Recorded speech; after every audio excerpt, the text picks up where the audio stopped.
Today we're talking about mental images. Remember, a mental image is a mind movie. A mental image is what your mind can see. So, authors use those words because they want us to see a mind movie. They use certain words like soccer game.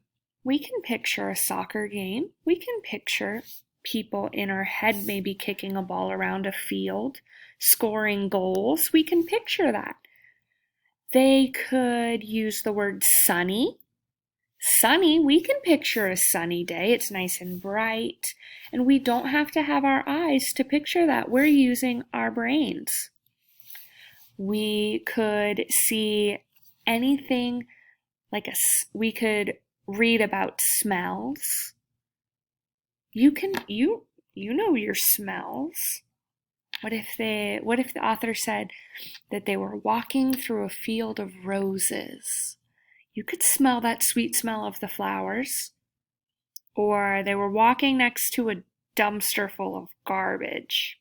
That's smelly. You can know in your brain that that would not be pleasant.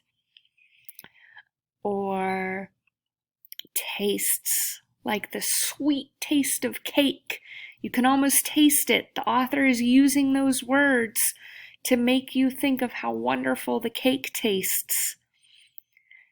So today, when we're listening to our story, we want to focus on what those words are.